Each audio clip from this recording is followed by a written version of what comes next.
هیوادوالو سلامونه او احترامات مې ومنئ. د جهادي څپو د خبرونو ترڅنګ نړیوال خبر، د سیمې د افغانستان خبر، تاریخي بعضې مسایل چې د هغې کلیزه وه او په همدارنګې د منیر شاکر د جنازې او د هغه د زوی په بیان باندې لنډې تبصرې او خبرې لرم. څرنګه چې تاسو ته معلومه ده، پرون ما تاسو ته کم از کم 40 د جهادي خبرونه وړاندې کړل، بیا هم ما سره 15 تر 20 پرون پاتې وو. ما غوښتل چې هغه نن وړاندې کړم، خو د هغه ترڅنګ 48 نه 49 خبرونه نن نور راغلل چې ټول نه جوړیږي 68 خبرونه، او که هغه ما تاسو سره شریکول بیا زمانه هغه بعضې ټکي نور مهم چې د قابل د تبصرې و هغه پاتې کېدل. لکه پرون د هوت 15مه چې د هوت 40مه ده که دا 15مه وه، دا د هرات د شهیدانو ورځ ده چې په دې باندې د هرات خلکو د ظلم، جبر او د کمونستانو مقابل کې یو ملي قیام وکړ او 40,000 شهیدان یې ورکړل. نو دې لمانځله نهایت ضروري وه، پرون پاتې شوله لپاره دې چې د منیر شاکر خبر راغلی او کم از کم 40 جهادي خبرونه وو، نو د هغې دپاره ځای نه و، کافي وخت په هغه خبرو باندې شو. نو نن د لپاره چې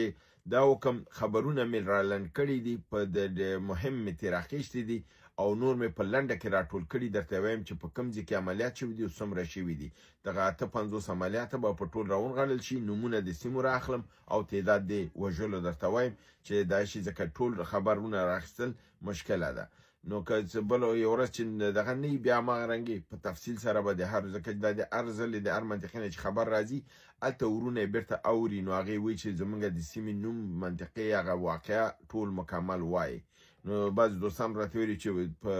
اجمالي توګه یې وایه او بعضې راته ویلي چې په تفصیلي توګه یې وایه. نو دې کې لږ څه توپیر شته دی، خو خیر کله چې ضرورت وي په اجمالي او کله چې ضرورت وي په تفصیلي، دواړه به همدارنګې به خپل دا کوو.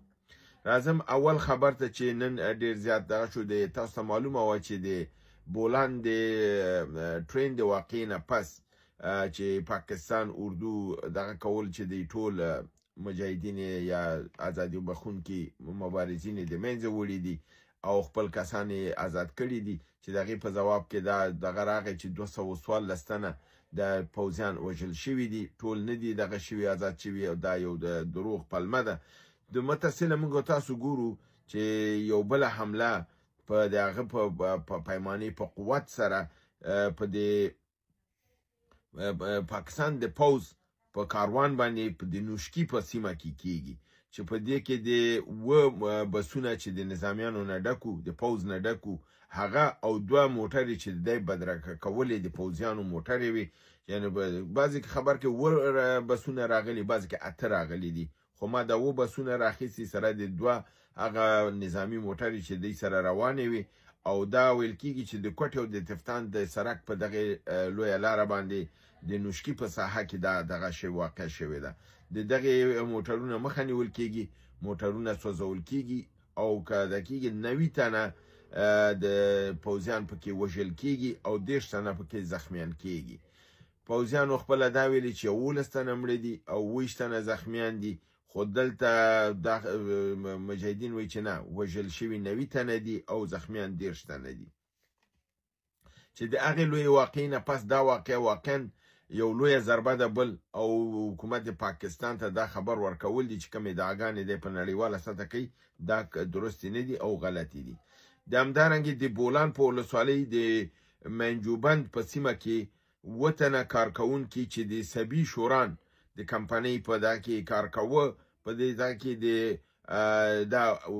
برمته شوي دي چې د کې انجینران او کارکوونکي دي، او په عین حال کې د دې د ډمپرو موټرونه وسایل او دوی ته اور اچول شوی دی او دا د منځه وړل شوي دي. دا په بلوچستان کې 2مه لویه واقعه ده، پس د هغې واقعې نه په تسلسل سره 3مه لویه واقعه راځي. نو په دې رنګ سره پاکستان په لګیا دی غټ غټ سکونه په خوله خوري، خو دا اصلاح کېږي نه، او اوس هم دروغ وایي او د ازادي بخونکو ته د ترهګر خطاب کوي. راځمه د الخندق د عملیاتو د اعلان سره سم چې د پاکستان د البدر د عملیاتو په خلاف شوی وو، نن په 15 ولایاتو کې 48 بریدونه شوي دي. په 15 چې ټول 14 ولایته د اعلان کړي دي مجاهدینو په 15 ولایاتو کې 48 بریدونه شوي دي او په دې بریدونو کې د وژل شوو تعداد 43 تنه دی او دا بریدونه په لکی مروت، جنوبي وزیرستان، خیبر، ټانک، باجوړ، بنو، پیښور، مهمند، چترال، کرم، مردان، مکران، کروک او کوهات او پشین په سیمو کې شوي دي. همدارنګه نورې سیمې چې ټولې دغه 15 سیمې دغه کوي په دې کې دا واقع شوي دي.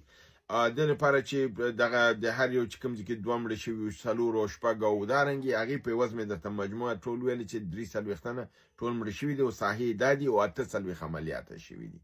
نو د دې لپاره چې 48 عملیات هم جدا جدا ویل ډېر وخت نیو او دا لاندې موضوعات هم مهم دي په دې باندې راځم. نو ایله ده چې دغه معذرت زمونږ ومني او دا خبرونه خپل حضور ته قبول کړي.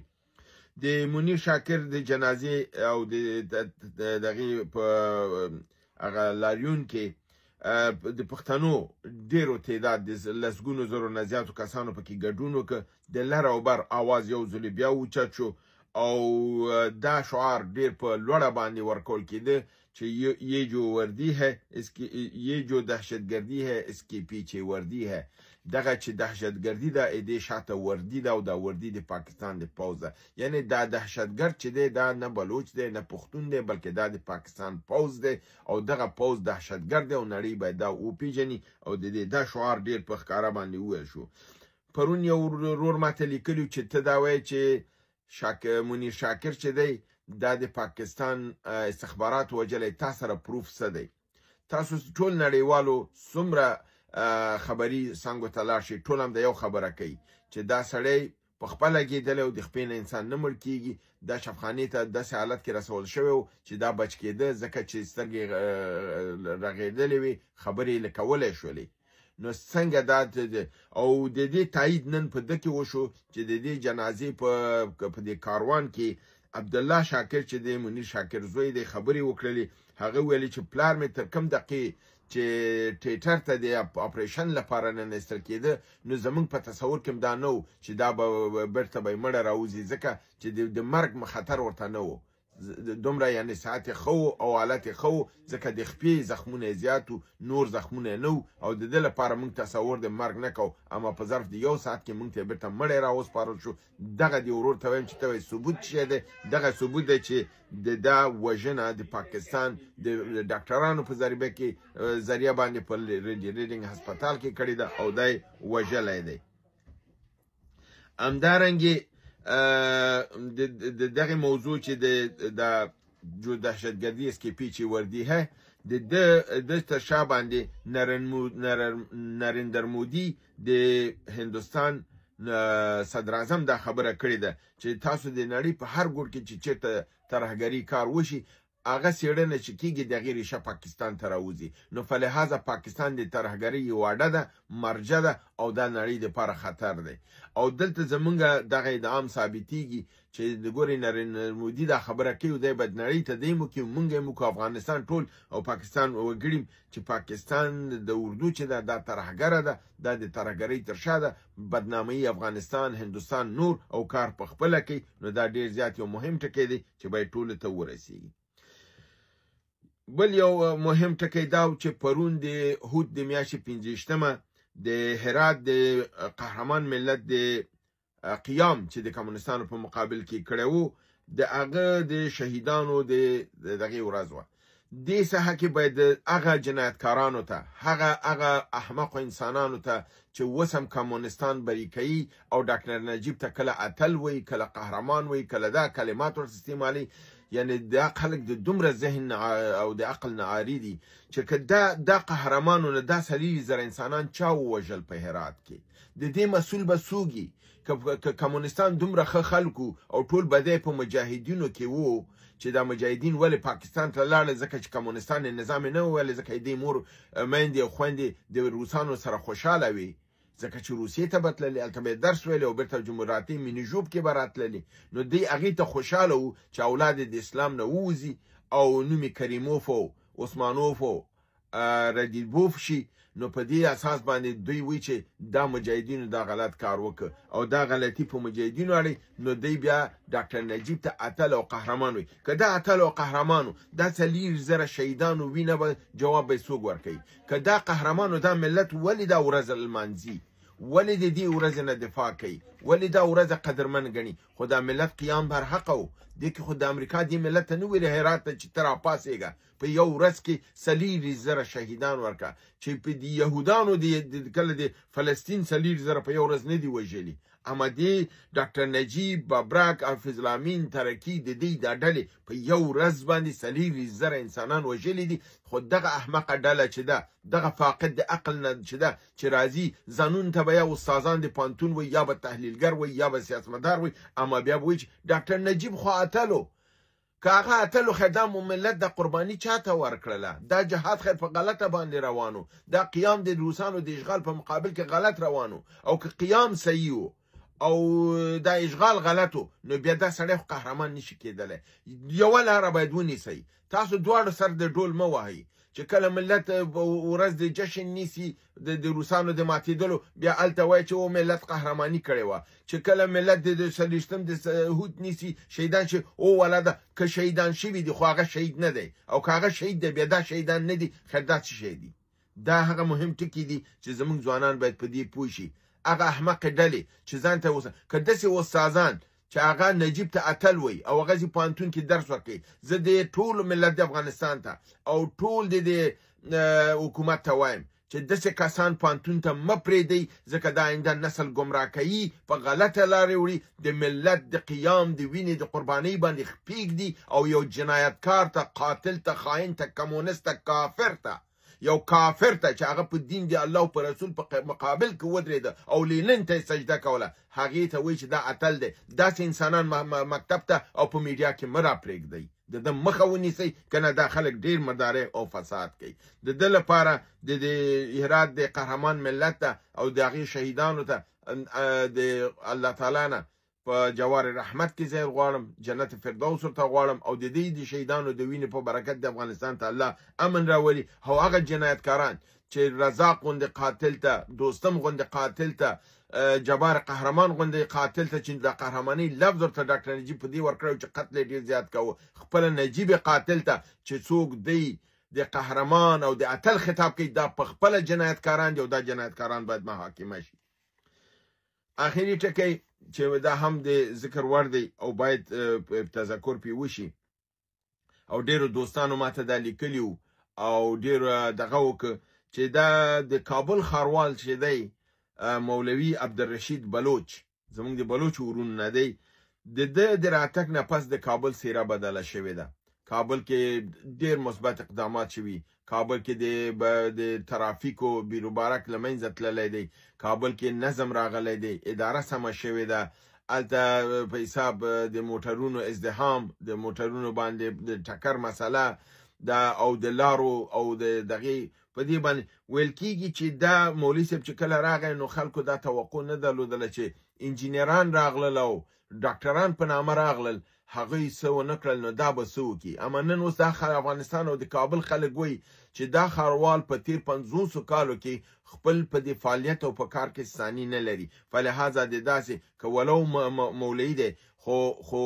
کار د یو انجینیر نم قوي دی تاسو ته معلومه ده یو ښاروال راغی هغه په نیویارک کې کورونه واخیستل بل ښاروال د لندن نه درغی په لندن کې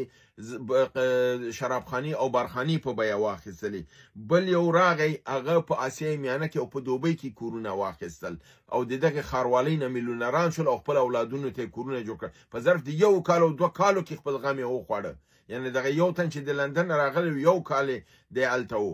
یعنی دومره پیسې راوړي چې 2 میلیونه پاونډ یې دلته یو دغه کوبرخانه یې واخیستله په مرکز د لندن کې نو په دې اساس باندې د مولوي صاحب پیسه کې دوستان ویلې چې د مولوي عبدالرشید بلوچ چې دی د خلکو په کور کې ځان ته ځای اخیستی دی د ځان ته په نیویارک کې په لندن کې په دوبۍ کې کور وانه اخیسته دی د خلکو په ملت په زړونو کې ځای واخیسته د دې شي تقدیر پکار دی دې ته نور هم کامیابي غواړو الله دې همت ورکړي چې د کابل د جوړولو دپاره اقدام وکړي دا هغه شی دی چې په اوله شپه باندې روح الله امان په ایز خاروال د کابل شو نو ما ورته ویل چې انجینر صاحب دا خدای وکړي داسې یو کار وکړي چې خپل د سیمې نوم هم جګ کړي او کابل هم ښکلی کړي چې خلک دې یاد کړي خو دې دومره غلط کارونه وکړل چې خپل نوم یې بد کړ زموږ د سیمې نوم یې بد کړ او ټولو ته بد نوم راوړه نو اوس زموږ په هغې په توپیر سره چې ګورو عبدالرشید بلوچ دومره مثبت کارونه کړي دي سرکونه نوي جوړ کړل سرکونه آباد کړل پارکونو کې باندې کار وکړ چارهګانو باندې کار وکړ ازدحامات یې لرې کړل د خلکو په کوڅو کې کانکریټي لارې ورته جوړې کړلې پیادهروونه یې جوړ کړل د ناقانونه ځمکې ودی د منځه کورونه یې د منځه ویوړل یعنی لوی لوی اقدامات یې کړي دي چې توقعونه اوچتو او دغه خلکو مانه خواهش وکړو چې د دې تقدیر باید وشي د دې ته باید دغه وویل شي او الله دې کامیاب کړي ورته وایو چې خلک د کابل درنه خوشحاله دي او درپسې ولاړ دي دا د نړۍ د تبلیغاتي تلویزیونونو د نورو په شا پسې مه ورځه او مه خفه کېږه خپل کار ته ادامه ورکړه هیله ده چې برنامه وګورئ خوښه کړئ او دوستانو سره شریکه کړئ تر بل برنامې تاسو په لوی رب العزت سپارم وما علینا الا البلاغ